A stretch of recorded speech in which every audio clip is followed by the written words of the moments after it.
ಮಂಗಳೂರಿನಲ್ಲಿ ನಿತ್ಯ ಜನನಿಬಿಡವಾಗಿರುವ ಪ್ರದೇಶಗಳಲ್ಲಿ ಒಂದಾಗಿರುವ ಲಾಲ್ಬಾಗ್ ಸಾಹಿಬಿನ್ ಕಾಂಪ್ಲೆಕ್ಸ್ ಬಳಿ ವಿಖ್ಯಾತಿಯಾನೆ ವಿಕ್ಕಿ ಬಪ್ಪಾಲ್ ಎಂಬಾತನ ಕೊಲೆಗೆ ಯತ್ನ ನಡೆದಿದೆ. ಆರೋಪಿ ಕೃತ್ಯ ನಡೆದ ಬಳಿಕ ಬೈಕ್ನಲ್ಲಿ ಪರಾರಿಯಾಗಿದ್ದಾನೆ. ಮಧ್ಯಾಹ್ನ 1:45 ಸುಮಾರಿಗೆ ಈ ಘಟನೆ ನಡೆದಿದೆ.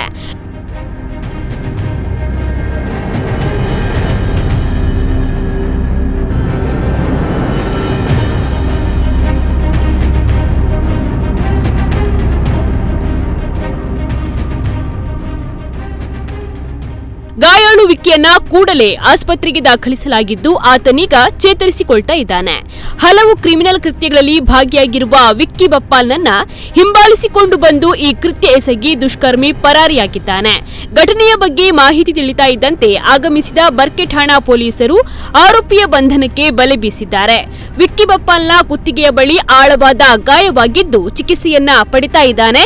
ಪೊಲೀಸರು ಆರೋಪಿಗಾಗಿ ಹುಡುಕಾಟವನ್ನ ನಡೆಸ್ತಾ ಇದ್ದಾರೆ. ಬರ್ಕೆ ಪೊಲೀಸ್ ಠಾಣೆಯಲ್ಲಿ ಪ್ರಕರಣ ದಾಖಲಾಗಿದೆ. ಇನ್ನು ಎಸಿಪಿ ಮಿಥುನ್ ಸಹಿತ ಪೊಲೀಸ್ ಅಧಿಕಾರಿಗಳು ಘಟನಾ ಸ್ಥಳಕ್ಕೆ ಆಗಮಿಸಿ ಪರಿಶೀಲನೆಯನ್ನ ನಡೆಸಿದ್ದು ತನಿಖೆಗೆ ಮಾರ್ಗದರ್ಶನವನ್ನ ಮಾಡಿದ್ದಾರೆ.